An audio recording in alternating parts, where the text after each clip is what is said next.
you think caregiving, I can do that. I raised my children. I can care for my parent. They cared for me when I was a child. But it's a whole different level when you're caring for a parent, and they may not be as comfortable with you caring for them as an adult, and you may not be as comfortable caring for them.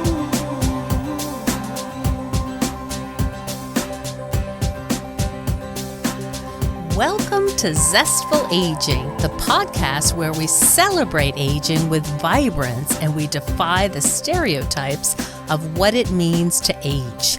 I'm your host, Nicole Christina, a psychotherapist of more than 30 years, here to introduce you to my off-the-mainstream guests who will energize and inspire you. My hope is to create optimism about getting older and help you cultivate zest and joy in this season of your life. And I love to hear feedback from you, my listeners. Please drop me a line at zestfulaging@gmail.com. I read every single comment. And to find out more about this podcast, hop on over to zestfulaging.com.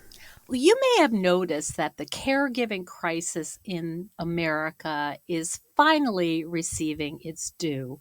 Our conversation today is in collaboration with WCNY, which is promoting the film Caregiving, a documentary created with executive producer Bradley Cooper, highlighting the challenges and triumphs of caregiving in America.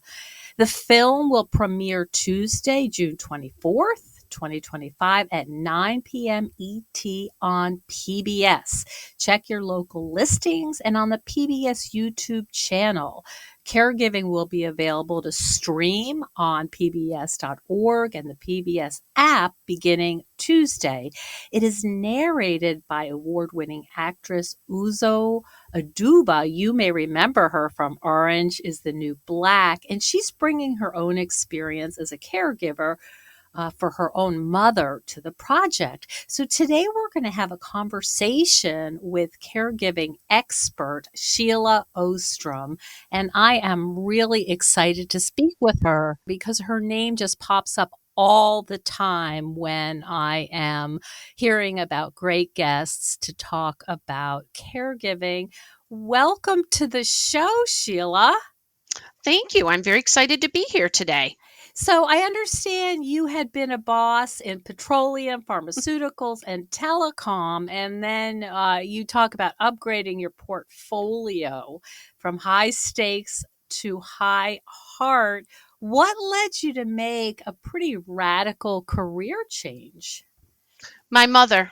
I think everybody who is a caregiver or has an event that in their life changes some path in you, and you knew you weren't doing what you were supposed to do.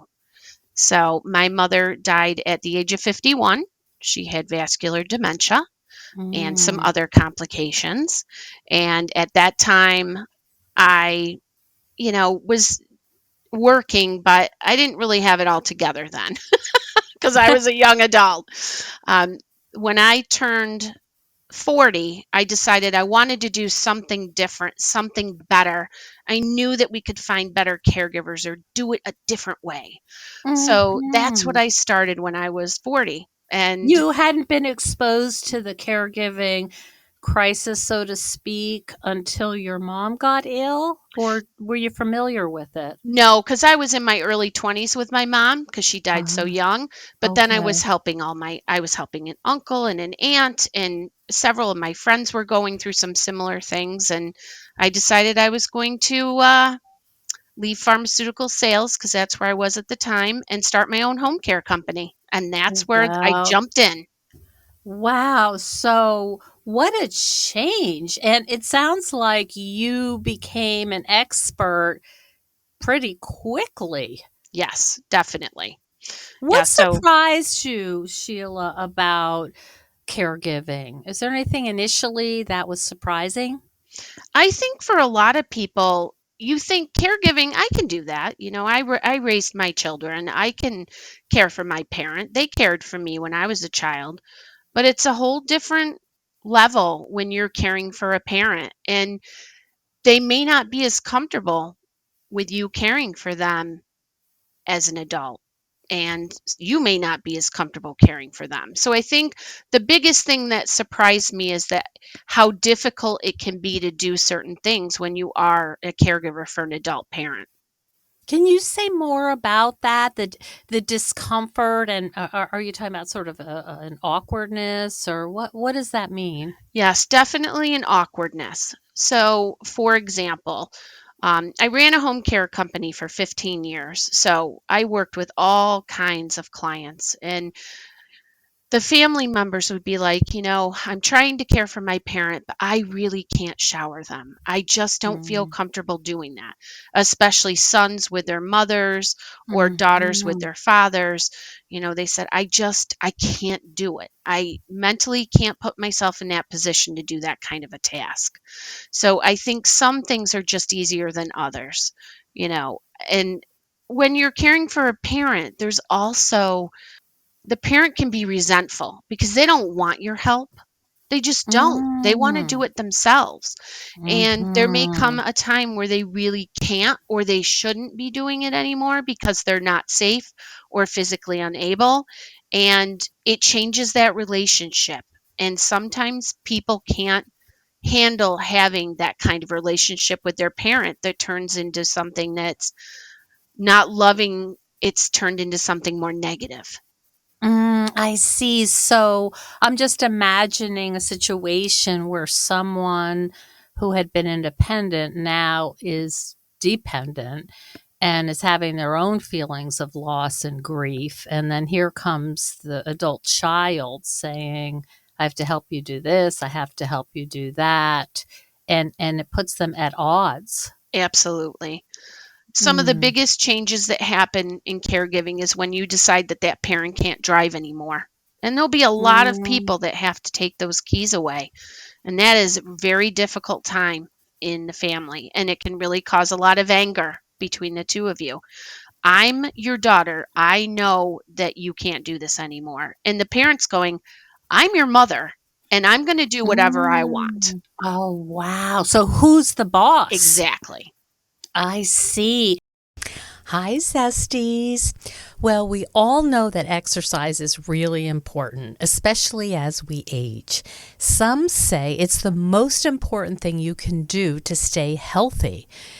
But many of us find that it's really easy to start an exercise routine, but it's hard to keep it up.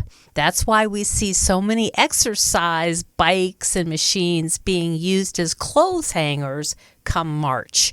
Am I the only one who has bought a gym membership that turned out to be a total waste of money?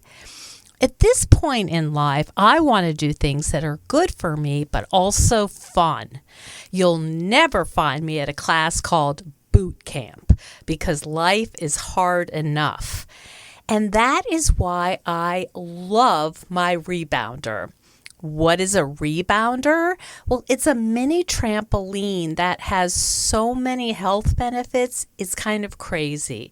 It turns out that gently jumping up and down provides excellent benefits to our whole body. It helps clear lymphatic drainage, which is basically toxic waste in our bodies. And get this, NASA uses it to help their astronauts reacclimate when they've been up in space. And I'm not even going to go into the improvements in complexion and mood. Let's just say it's hard to be in a bad mood when you're jumping to your favorite music. It's like your own dance party. But if you're interested in a rebounder, please take my advice. Don't buy a cheap one. They can actually be dangerous. I would recommend the one I have, which is a NEEDAK rebounder. It's NEEDAK, and mine's going on about 20 years old. I use it with light weights, and I've actually used it to train for the senior tennis games, as well as my Camino walk in Spain. And it's also great to use in upstate New York in the winter when the weather is awful, which is pretty often. So, right now, you can get a free rebounder cover at NEEDAC if you use the coupon code ZESTFUL. So, again, NEEDAC, NEEDAK. And if you have any questions, check out my YouTube demo. It's my most watched YouTube to date. So, happy jumping, and I would love to hear how you like it. Now, could you help me, because I understood that sometimes the physician could be the bad guy or the bad person and say, "Listen, we're going to take your keys." Is that an option? Some physicians will actually do that. They will tell them, "Hey, you can't drive anymore. You're not in a position that you can do that." But not all physicians are willing to do that. My mother-in-law's physician was not comfortable doing that. That wasn't her. She didn't feel that was her place. So we had to go about it a little differently. Some of your older folks will listen to their doctors, and some of them will say you can't drive anymore. Other ones are like, "Okay, doc," and go home and they're still driving. Mm, So, you mhm. can actually get retested. You can, at least in the state of New York, you can actually get your parent retested by calling in and having that done. And I'm sure that other states may have that, but I'm not sure that everybody has that option to have that happen. Mm. That's a really big symbol of independence, isn't It it? is, and when you take away that car, you're cutting off their legs because they don't feel that they can go and do Mm. the things that they used to do anymore, even if they're not actually doing those things anymore. So you have to have a plan, you have to have a driver, you have to have somebody who can take them to everything that they're already doing. So you can't just take them away, you've got to have a plan. I see.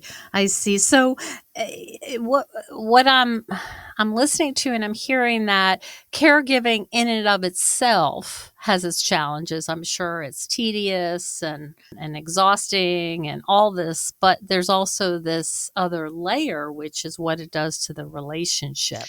Yeah, the relationship definitely suffers. Your family member loses, they lose their sense of purpose because they can't drive anymore, or they're not allowed to take care of their banking anymore, and they have a lot of depression from that and anger. It can be a combination of both. Mm, And the child who's trying, all they're trying to do is help, feels anger because mom's just got to let me do this, and or dad, mm. and they feel frustrated, and it leads to a lot of tension and a lot of caregiver burnout. Mm, talk a little bit more about caregiver burnout, if you will. What does that look like? Caregiver burnout is something that we have seen so much, and especially since COVID. There were so many people that in COVID became isolated because they were not able to do the things they were normally doing. Not only the family members, but the family members they were caring for. And we saw a lot of seniors suffer from isolation during that time frame all over the world. Um, in Mm, the ramifications that have been so difficult, and caregiving as a whole has really changed because it's not affordable in most places. Some people are fortunate and they can afford to have caregivers all the time to help their families. But most families, they are living in the middle of it. They're trying to manage full-time jobs and families, and they're trying to manage their mm. parents and making it all work and be cohesive. And it's difficult. It is very difficult. Mhm. I hear the strain, like spreading yourself so thin, and sort of the sandwich generation, trying to deal with my kids, deal with, just running a household, my job, and then parents. I mean, that's that.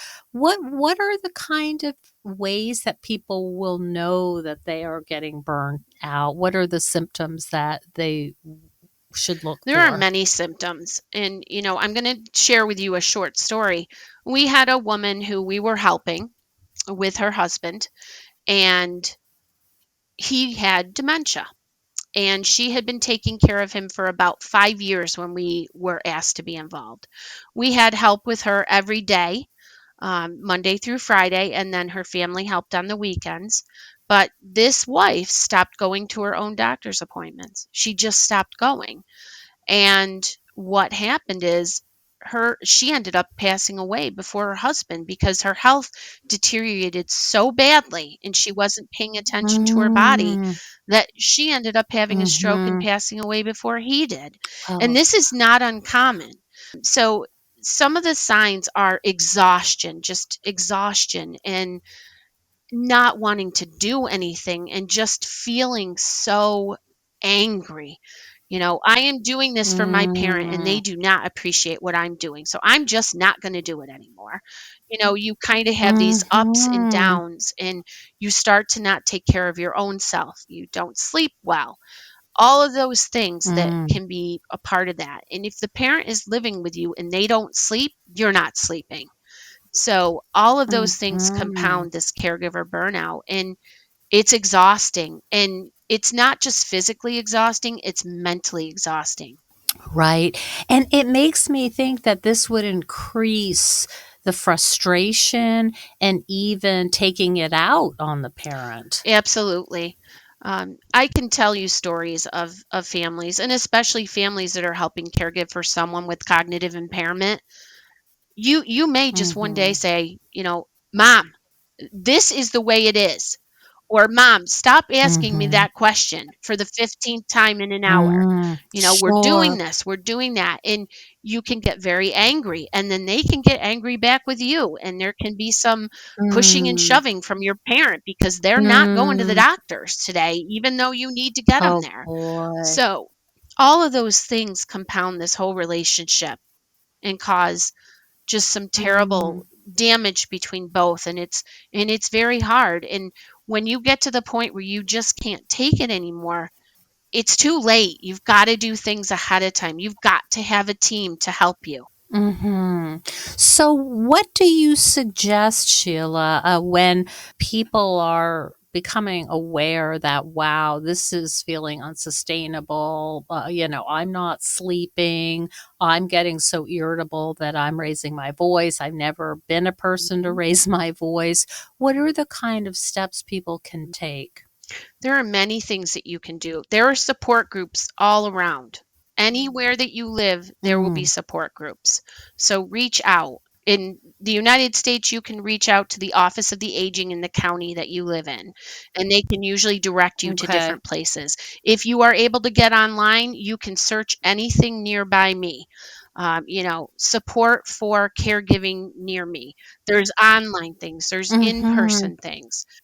You can reach out for Mhm. support and you have to have a team. So if you are caregiving and you are that one that lives closest to the parent, so everything falls on you. We've all seen this, and we all have a sibling who lives in another area and flies in and thinks they can fix everything with a smoothie.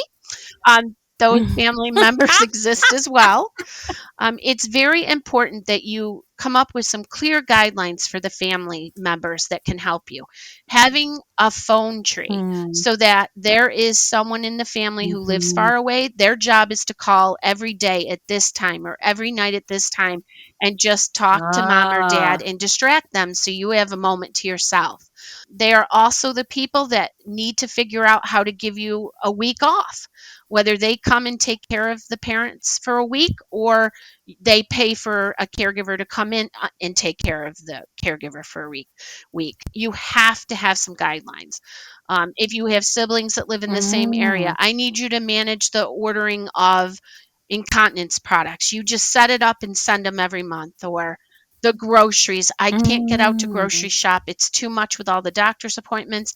Have a sibling that sets up and has the groceries delivered.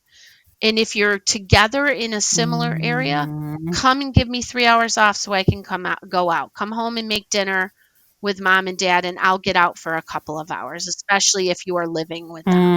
So mhm, there are things you can do, and, you need to have a lawyer. You need to have a lawyer and have things set up. You need to have mm, an elder, someone who really focuses on elder law for your senior and make sure that you have things set mhm. up for them because having a will is not enough. There's more to it.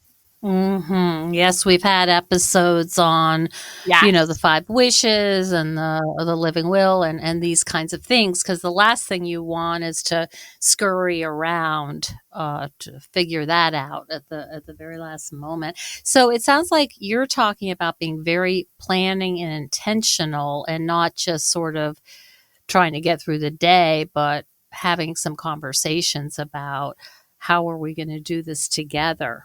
Yeah, it's important for us to plan and be intentional, all of us. However, I will tell you that 80% of my clients have always been in crisis. And when you do everything in crisis, it's so much harder. So, Mm. you need to have conversations with your parents while they're still good, and have those conversations a little bit at a time if you need to. What do you want for the end of your life to look like if we get to that point? And what are you comfortable with? And what are you not comfortable with? Mhm. And who do you want to help with these things? And they need to be documented so that you know that you're doing the things they wanted, especially if they lose their cognition, because then they can't make those decisions. And if you don't know what they would have wanted, you have a lot of guilt. You're going to have a lot of guilt anyways. Let's Mhm. put that right out on the table. Okay. Caregivers have a lot of guilt. It's horrible. You can't help it. I should have done this. I wish I'd done this or done this. And you can't. You are doing the best you can in the moment. And you need to give yourself that peace. Mhm. Wow. Wow, that's very interesting about how, they're some of the most important people in our lives, right? And we're making Yes. these decisions. What about the flip side, Sheila?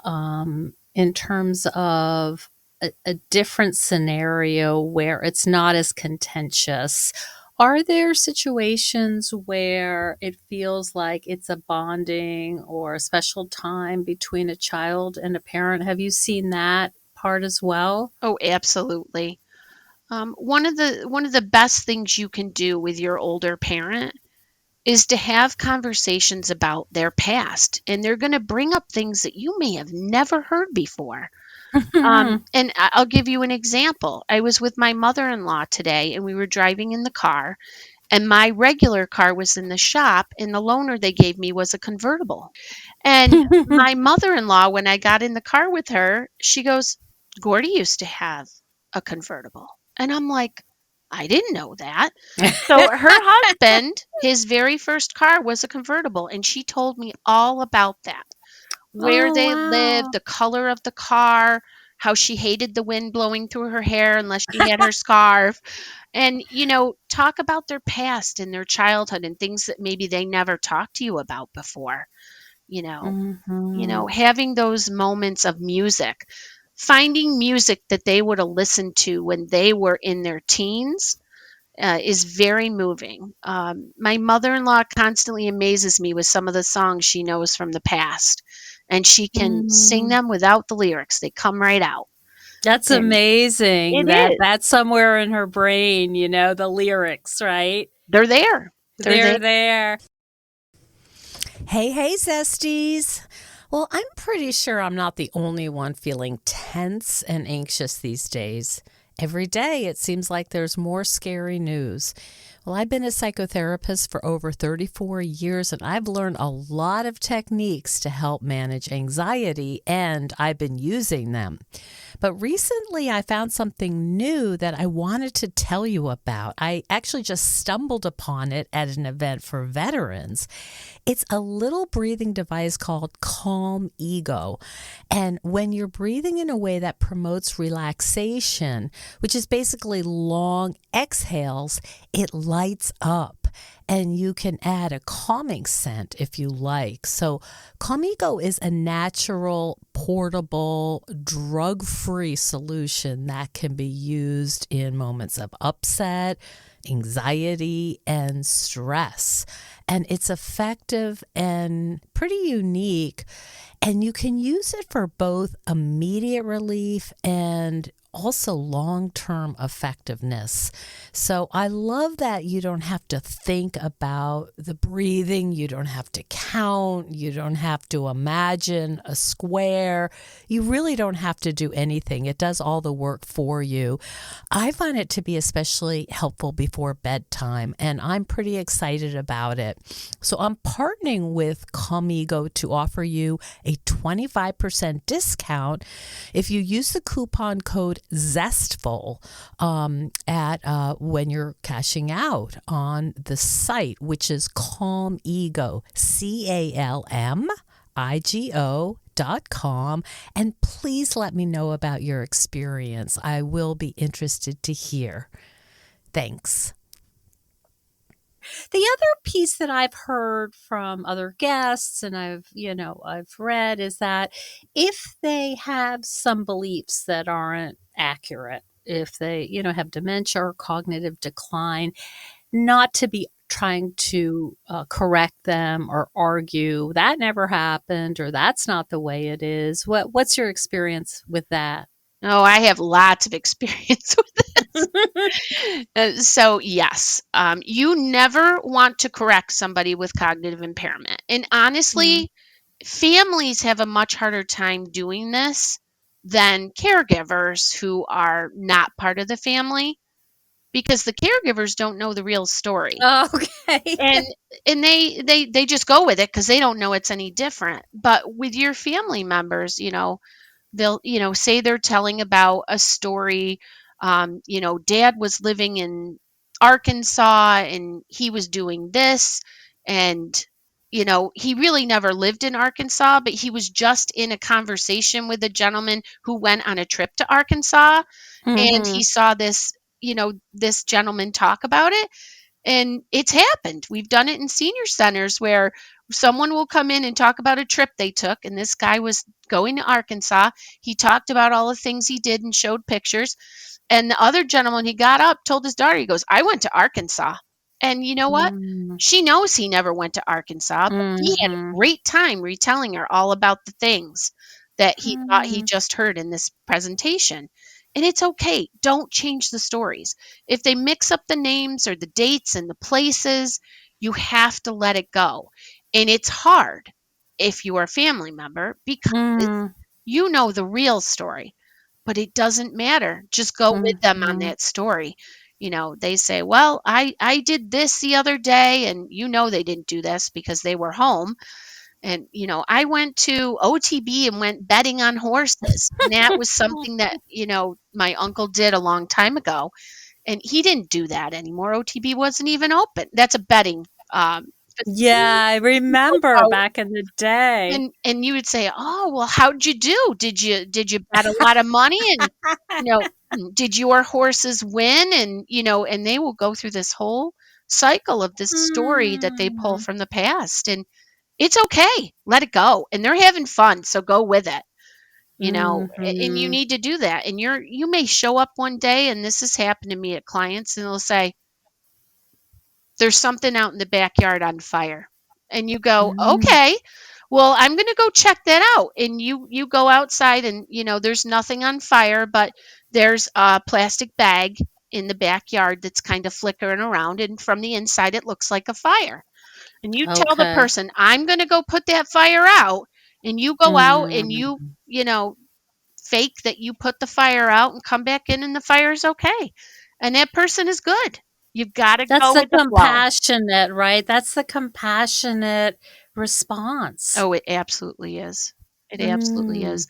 And another resource for people too, which we something I forgot to talk about, is there are a lot of death doulas now Oh, yes. all over the place. And death Mm. doulas are not for people just for people who are dying. They're for people who are caregiving for someone that's terminally ill, or someone that's very ill, and that it's not going to end well. They are for people who have lost someone and just have grief. They offer a lot of support for families. So they are Mm. another avenue, and they're very popular now. And there's a lot of people being certified for them. So Mhm. that's another, Yes. thing I definitely wanted to. make sure I shared, because there's been birth doulas for ages, but not death doulas. So it's a Yeah, nice that's change. even since I've been doing this podcast for about 8 years, it's gotten a lot more popular because I interviewed death doulas years ago, Mhm. and now it's much more out there and common. And my understanding is, at least the ones that I've spoken to, they will go through like a binder and make sure everything is in order. So it's so nice to have someone, I think, helping with just that Everything. part as well. So you don't have to be worrying about that while you're caregiving. And in the United States, we don't talk about death as much as other cultures do. Mm. And I don't know if there's just, there isn't a comfort level with it or what, but it's definitely starting to switch. But other cultures will talk about death a lot more openly. So it's, Mhm. it's important to have conversations, and it's okay. There's nothing wrong with that. Mhm. What do you think, Sheila, given your experience personally and professionally, what needs to happen to get on top of this caregiving crisis? Wow, that is such a question. It really is. There is so much that needs to be done. We don't compensate our caregivers well enough. We don't treat them well enough. There needs to be, and we don't have enough people to be caregivers. Mm. So we're Mhm. going to see more technology enter the caregiving world. There is a lot of things that are happening or being put in place. You're going to see different types of living arrangements that are starting to take place and happen, with people being able to put homes in their backyard that are very age appropriate and friendly and have a Mhm. lot of electronics that can monitor things. So they're close by, but they feel like they have their own space, Like a tiny house? like a tiny house, but Mhm. Mm. medically technology structured. Okay. Yeah. And, we are definitely entering a time of looking at abilities for people to have the right to die. And I think you're going to see more of that in the United States as we move forward, so that people don't have to suffer. They will have the option to choose to end their life if there is, you know, a reason for them to do that because they are terminally ill and they don't We want to know it's do just the gonna get pain. worse, like Yes, Parkinson's. It's not it's terminal, and we know it's deteriorating. What's the word I'm looking for? We know it's just downhill. it's all downhill. It's It's all downhill. debilitating. It That continues to be okay, more and more debilitating. I see. And giving people the option to choose the way they want to go, because I've seen far too many people who are in a bed, they can't move anymore without someone using a Hoyer lift to get them in and out of bed every day, and their quality Mm. of life is just not there. And I want Mhm. people to have the right to end their life if they don't have the quality of life that they want. And It's a that's dignity issue. it's a dignity issue. And, there's going to be a lot of protectorants in that too, because we don't want, people just being able to make decisions that aren't necessarily well thought out. Mhm. Mhm. Understood. Like, oh, that person, they're old, they're not whatever, so, Mhm. yeah, I understand. So it has to be super thoughtful and well documented. Yes. Yes. And it varies. It Mhm. varies from place to place. I mean, we have very few states in the US that allow, it's called aid in dying. And in other countries, they already have it.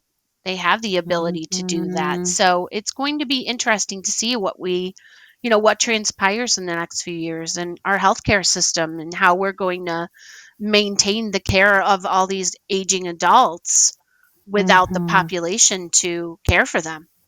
I see. Are you also involved in the policy making? I mean, do you do any political or advocacy in that arena? So I personally do not. I can't do more than I'm doing right now. But Okay. I have a lot of colleagues who do that. So, Mhm. there is a lot of that happening, which is good. So I support different things by, doing what I can do, but I am not the one that's going to Washington, or you know what I Mhm. mean? Yes. That is not where I'm making the difference right now, but I know people who Mhm. are. So, Mm. that's And good. how do you prevent your own burnout, Sheila? Because it sounds like, you're doing a lot for a lot of people. You're a go-to person, and helping us understand these issues. How do you prevent your own burnout? So, that is very individual. And so I will ask people, I'm like, "What's your favorite food to eat when you're not supposed to have it?" And, you know, one of my ladies is like, "I like popcorn, but no one wants me to have it because my teeth aren't good." Mm. And it's funny. You have to know the things that you love. I love going to the movies by myself. So I will go to a movie by myself, and that's a Mhm. relaxing time for me. Okay. I also have a hobby. I am a scrapbooker. Okay. And I do it paper. I don't do electronic because I'm on my computer Right. all day. But I like to Okay. touch the paper. I am not an expert at it, but I really enjoy the stress relief that it gives me. So you have to Mhm. find the things that work for you. And I go and get my toenails done every once in a while. That's a stress relief. Ah, And I love yes. Mexican food. So I will get Mexican Mhm. food often, as one of those treats that I give myself for being a caregiver. So people have to find the thing. I have a friend whose mother's living with her, and she takes a bath every night for 30 minutes. Mm. And that is her Mm. stress relief. And I have Beautiful. another friend who doesn't get a lot of spare time, but she's starting to create more. She will actually go outside in her backyard and walk around a loop to make herself feel calm and by herself. And Mhm. and she Mm. does it even though she's providing 24-hour care for her mother. You Wow. know, and Wow. and you have to find those things. And if you don't have a thing, we need to find a thing. And I love you that. have to find a Yeah. thing that will bring you a little bit of joy. Some people will go out for an ice cream. That's a thing that Mm. makes them feel happy. Just Mhm. going for a walk. Physical exercise of any kind is great if you can work that in and it's something you enjoy. And not everybody loves physical activity, but going for a walk in the woods and just listening to the water is a Mm. wonderful thing to do. Mhm. Yeah, that's my thing. Some quiet. In fact, that's I just came back from that. It was delightful. So, yeah, that's really because otherwise we end up, in the story you told where the caregiver, you know, Passed away uh, before the person passed she was away, caring burns for. out. And Yep, I've seen yep. that so many times. Don't let Mhm, yourself be that person. You have to have help. mhm, You can't do it alone, and it's okay to ask for help. And if you're not good at that, have someone help you do that. Find someone who can mhm. help support you do that.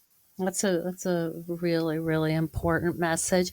Anything else we should know, Sheila, as we prepare to watch this documentary and we think about caregiving in our own lives? Any other last thoughts you'd like to share?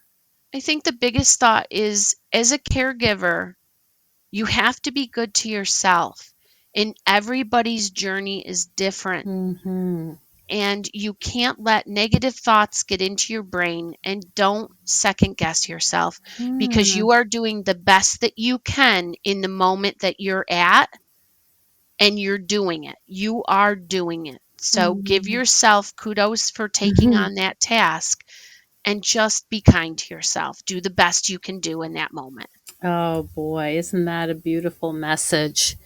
Yep, self-compassion is so important to keep going. It is. Mhm. It Well, is. I am so glad we finally got a chance to meet and to talk. I've heard so much about you, and it was delightful to meet you surprisingly the other day in a retreat where we were both, I think, getting some downtime and Self-care. some self care. Beautiful.